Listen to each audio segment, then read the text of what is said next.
Hello, my friends, Evolutionary Energy Arts family. Hello, and look what we have found. Yeah, this is a cool spot. We found a lot of cool things over here. It looks like a little amphitheater to me. A very small one, of course.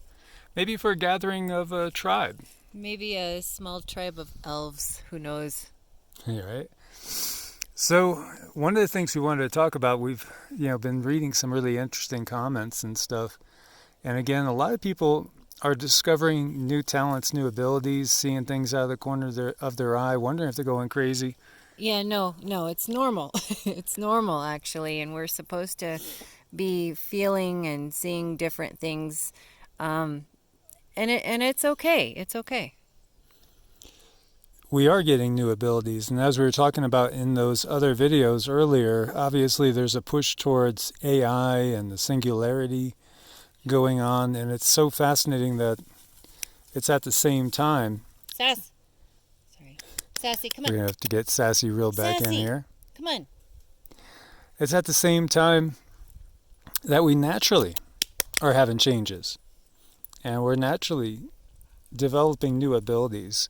Our DNA is changing. As we talked about before, there's actually been cases of seeing scientifically 3 and 4 strands now. And so, things are most definitely changing. I was thinking about this scene from Lord of the Rings. If you remember at the end of the trilogy when the elves go off heading into the west, the symbolism there of the ending of the more enlightened ages. As we've talked about the 4 ages before and the fact that we've been in the Kali Yuga, the Dark Age, and how all the magic kind of left the world. And that's a very, very sad thing.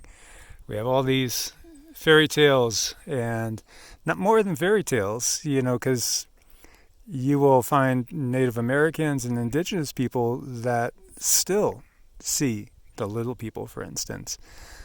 When I was living in North Carolina in the mountains there, it was just fascinating to talk to people that are always hiking and camping out in the Appalachians and their stories of encountering the little people, knowing that they're there, having encounters also with Bigfoot.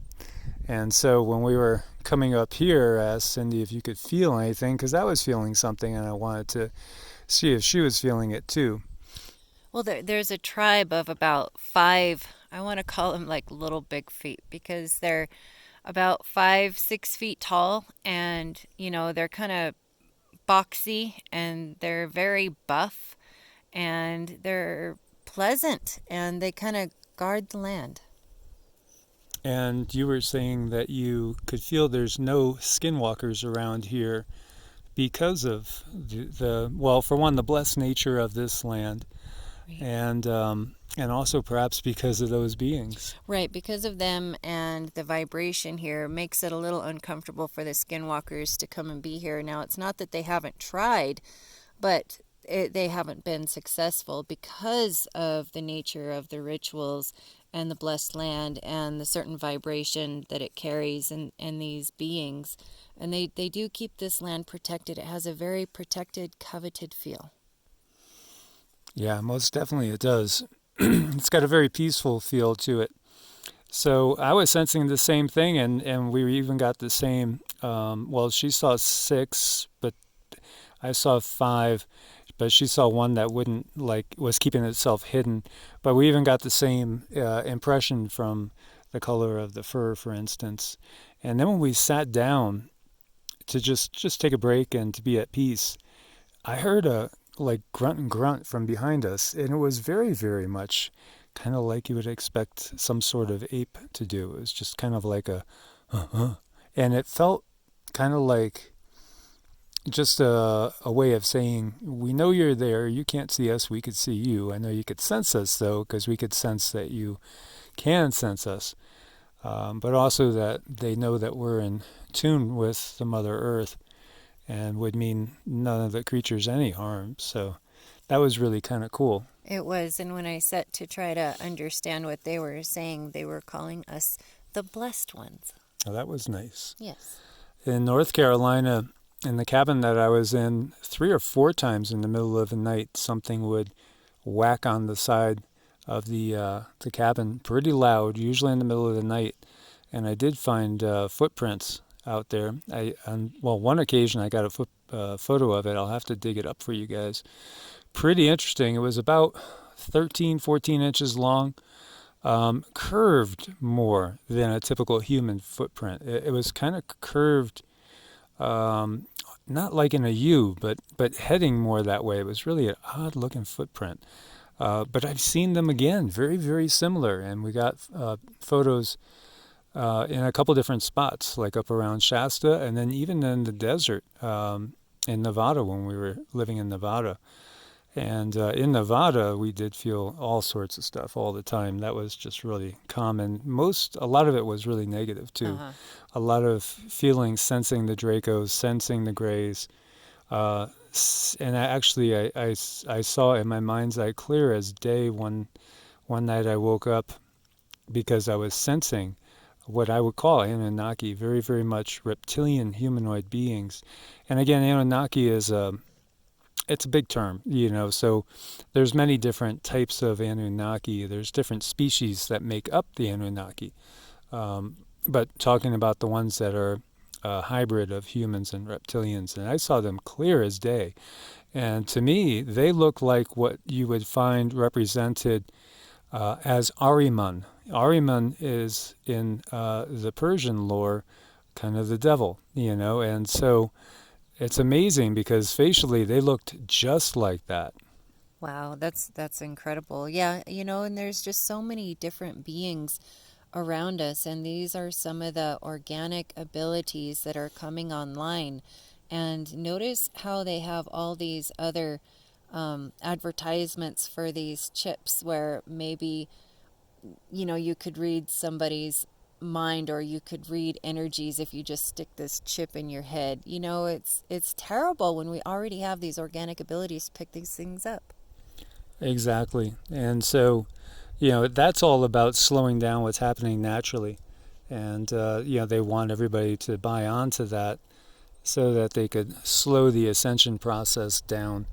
And because they can't have a whole bunch of enlightened masters out there walking around. They're people with abilities that can see right through the BS so clearly. Their whole facade will just crumble. It's just, it's like the little pigs and the big bad wolf. We're going to be able to see right through everything. And many people are right now, and that's why they're waking up en masse. We just have to direct it in a positive manner. Oh, very much a positive manner, and instead of being angry at all the chaos out there, see it for what it is. And it is exactly a distraction. It's a distraction to keep you from being able to find peace within your heart. And that's exactly why they're doing it. And once you see it for what it is, it kind of makes it easier to cope with and deal with.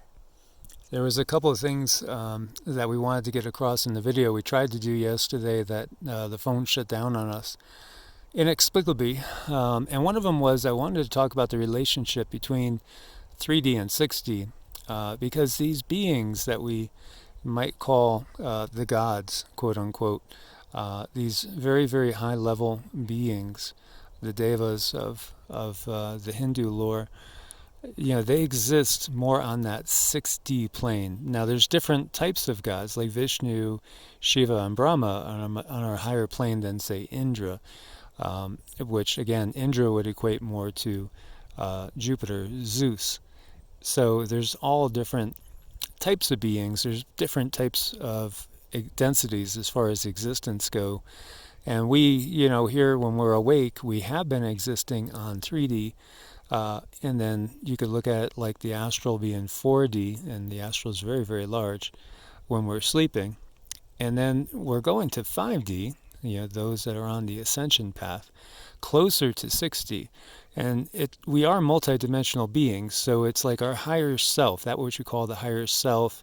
As I mentioned yesterday, Aleister Crowley called it having a conversation with your holy guardian angel. And you could look to the works of Joseph Campbell and call these beings archetypes. But that's more of who we are. We can relate to these different consciousnesses, these different energy currents. We could see what we want to cultivate, and then we could kind of download that. So when we send energy up towards the 60 and put out our intention there, they can amplify it and send it back to us to help us manifest it here in 3D. And that's a very important thing to realize, because we've been cut off on purpose from the help of these benevolent beings, these angelic type of forces that really want to do nothing but just help us on our journey. They don't want to interfere and overstep their bounds. So ask and ye shall receive. You have to ask. That's so, so important. And they do want us to play big. They do want us to make bold moves. They're waiting for us to do that. And I think, Mike brings up a really good point about how we have been cut off so badly. Even just putting our shoes on this day and age cuts you off from the source. It's just sad what they have done. There's so many layers to it in so many ways. Yeah, rubber shoes, rubber soles on your shoes, interfering with our ability to ground and feel the mother. So many different things, just from taking everyday medicines that change our whole vibrational state. We could get big into the pharmaceutical end of things for sure, and obviously the V word that is getting to be so talked about with good reason. All these things are lowering consciousness, our diet. And so Cindy had to run into the store, and we're again very close to a reservation area. And, the people coming in are very, very typically, poor. They don't have a lot of money. And they're filling shopping carts with chips, Coke, what else? Oh my gosh, Spam, Top Ramen, Pepsi. It was just so sad to see, but this is all they can afford because they all are using food cards. And it's just sad to see how many of them have blocked chakras and blocked energy. That felt disturbing just to watch. Yeah, it's the same thing. Again, if you go into a very poor area in a city, often you can't find even organic food. I mean, at least it's harder to find good organic food, but you could find a ton of junk food. Food that's going to lower your immune system, create inflammation response, make you foggy in the brain, make you not as quick-witted as you could be, obviously not as healthy as you could be.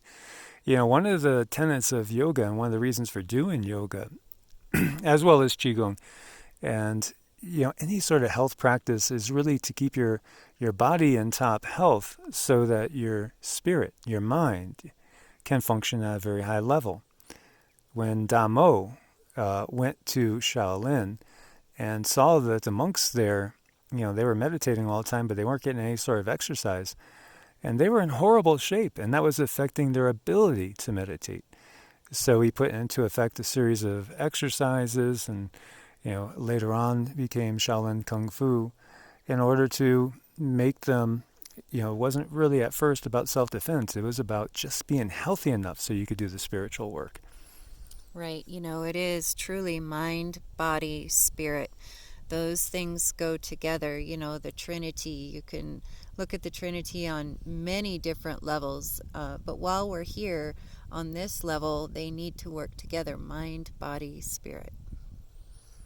And it's so easy to have a clear state of mind when you're out in the woods at 10,000 feet elevation and there's nobody around and there's no FIVEG, there's no cell towers at all. It's just beautiful. And we've lost our ability to connect. But getting back to what I was talking about with, in the Lord of the Rings and the elves and the dwarves and all these magical beings, these different types of beings leaving and no longer being seen by humans. We're coming back to a time where we're going to be able to see them because they exist on that 4D and up towards the higher realms.